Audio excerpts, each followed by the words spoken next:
I'm here at the Landlords and Letting Show taking place at Aintree Racecourse in Liverpool, and I've just come out of the buzz of the event just to really take in these surroundings, this amazing racecourse here, of course home of the Grand National only recently, and if you hear noises in the background it's because they're actually taking everything down from the Grand National.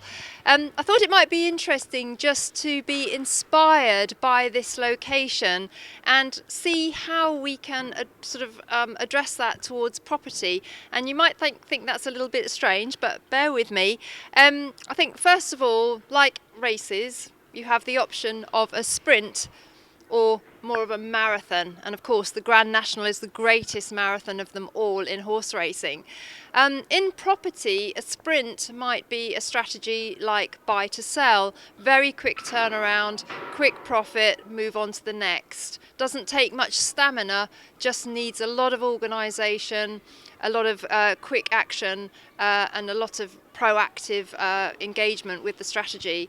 Whereas being a buy-to-let landlord is much more like the Grand National. It's a much longer time frame, you need much more stamina, and if we look out there we can see all the famous jumps like Beecher's Brook, for instance, and of course as landlords we have to overcome many hurdles in order to stay compliant and profitable and overcome all the legislation that landlords are being hammered with at the moment.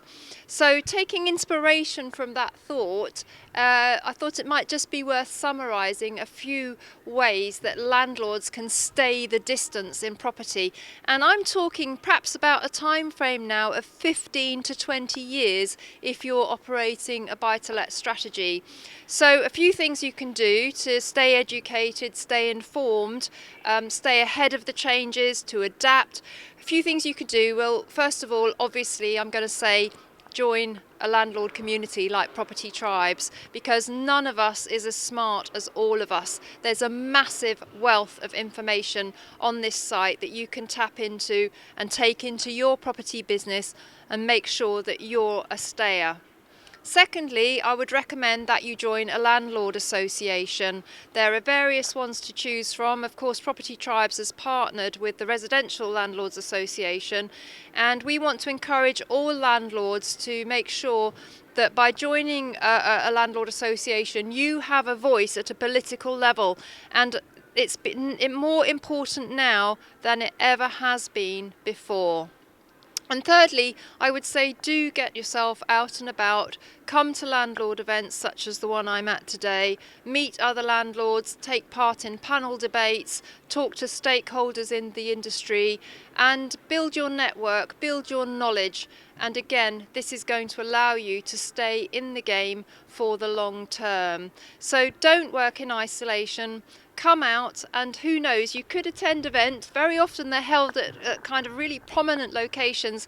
You could attend an event where you could see this amazing view and actually be inspired by it and take more than just the show's activities away with you, having come out for the day. Very important to spend time on your business, not just in it. And I for one am going to go home today inspired not only by what I heard in the actual exhibition hall, but also being able to see what's going on behind me. And of course, if you want to be a landlord, you're going to have to adapt, you're going to have to grow, you're going to have to educate yourself, you're going to have to prepare for all the changes coming down the pipe to landlords, both in regulation and taxation. And if you do that, you're sure to be a landlord winner.